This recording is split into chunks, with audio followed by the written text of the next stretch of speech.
perguntando? Doutora, então, o que nós podemos dizer, então, desse encerramento das investigações? Né? O que foi possível identificar as causas, né? O que a gente pode dizer? Certo. A investigação se pautou na oitiva de testemunhas, na análise de câmeras de monitoramento, análise das conversas corporativas ali dos funcionários. O que a gente conseguiu juntar no decorrer desse processo? Problemas estruturais no prédio, então a gente conseguiu verificar que era uma planta bem antiga, tinha bastante os sinais acentuados de corrosão e necessitava de bastante manutenção. E algumas dessas manutenções eram feitas ali durante o trabalho e de uma forma paliativa, ali algumas gambiarras, que não é o que se espera de uma fábrica de explosivo. Depois dessa questão da estrutura, a questão da temperatura, que foi bastante discutida, a questão do frio. Foi o frio que causou a explosão? De forma alguma. Foi uma falha ali em toda a gestão do equipamento. Então, o equipamento, ele tinha um set point, ele era ajustado para operar numa temperatura que era abaixo da temperatura de fluidificação do material. Então, eles trabalhavam a partir de 50 graus, enquanto o material só fundia a partir de 70 graus. Então, eles trabalhavam com um pouco de material ainda endurecido e a gente acha que esse atrito do material solidificado com as pás do agitador pode ter causado essa explosão. Qual que foi a situação do frio ali? A contribuição do frio foi exclusivamente para empedrar esse material nas bordas daquele reator e na parte superior do reator. Agora, então, essa temperatura dos 50 graus que eles trabalhavam, isso era comum ou isso estava errado? O que a gente pode pontuar sobre isso e de que maneira isso contribui? Então, tudo ali era verificado, era por engenheiros químicos, engenheiros mecânicos. Então, acreditava-se que aquela temperatura seria a correta.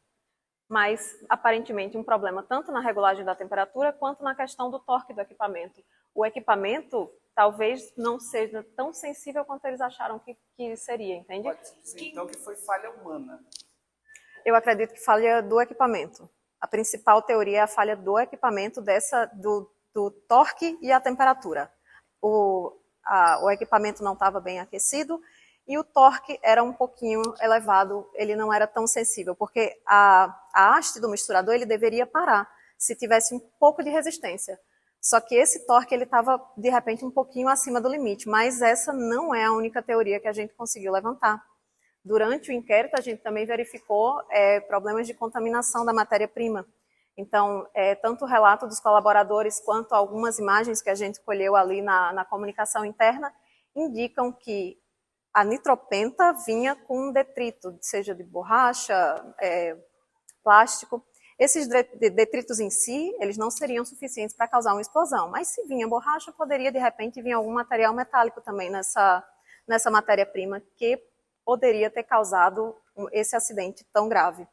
Além disso, foram verificadas algumas violações no processo de segurança, em alguns procedimentos de segurança da empresa. Então, algumas manobras para desentupimento do bico que não seriam bem, não são o padrão, não são ensinados pela empresa. Também foram verificadas que foram investigadas como causas. A gente acredita que o equipamento e a temperatura seja a principal causa, a principal teoria, por uma questão estatística mesmo. Era uma coisa que estava dando alguns probleminhas, vinha dando alguns problemas, e isso, aliado à estrutura antiga do prédio, acabou culminando na explosão. Quem vai ser indiciado, doutora, nesse caso? Certo. Então, a gente trabalhou com pouquíssimo material de fato. Então, a gente não tinha provas materiais. A gente não consegue cravar a causa. Por isso, eu não consigo imputar essa causa a ninguém, porque a gente não consegue dizer foi exatamente isso. O inquérito concluiu como um acidente industrial de causa não especificada. A gente tem essas teorias, mas a gente não consegue ter certeza. E por isso eu não consigo imputar esse resultado a alguém, essas 9 mortes, a uma pessoa específica. Até porque a tomada de decisão nessa empresa, ela era feita de forma compartimentada. Então, não era uma pessoa que era responsável pela estrutura, pelo aquecimento. Eram várias pessoas e diversos setores. Agora a senhora fala sobre relatos de mensagens que foram submetidas aí aos autos, e também com relação a esses detritos que chegavam nesses materiais. Ou seja, a empresa sabia, tinha ciência de que havia algo errado e mesmo assim esse trabalho continuou. Como é que isso foi levado no inquérito? Certo. A empresa ela tinha um mecanismo de comunicação de desvios, que eram onde os funcionários comunicavam esse tipo de intercorrência. Quando era algo grave, por exemplo, essa questão da contaminação da matéria-prima, era aberta uma investigação e eram propostas soluções, e essas soluções eram implementadas. Tiveram algumas violações mais graves, por exemplo, em uma das situações, depois de uma manutenção, foi encontrada uma porca dentro do misturador, dentro da mistura explosiva. Então, foi suspendido o trabalho, foi instaurado o relatório, uma investigação ali para apurar esse incidente, mas a gente tem pelo menos mais uma situação que aconteceu a mesma coisa. Então, depois de uma manutenção, ter sido deixado ali no caso, seria uma porca.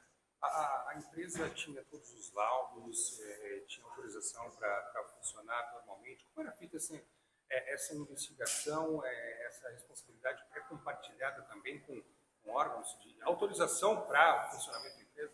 Sim, eles tinham autorização do Exército, da Polícia Civil e dos bombeiros, que eram as autorizações que eram necessárias. E eles tinham um processo de investigação interno bastante rigoroso até. E essa questão dos desvios que eram apontados também pelos colaboradores, eles tentavam resolver da forma mais rápida e da melhor forma possível, apesar de não ter sido suficiente para evitar, para anteceder esse desastre. Doutora, ninguém vai ser indiciado, mas a empresa de alguma forma vai ser responsabilizada por tudo isso que aconteceu? Como que finaliza essa questão do inquérito? Eu acredito que sim, que deva ser responsabilizada tanto na esfera administrativa quanto na esfera civil e trabalhista. A minha parte do inquérito, a minha investigação era se havia responsabilidade pelas 9 mortes, se houve uma atuação dolosa ou culposa que causou essas mortes.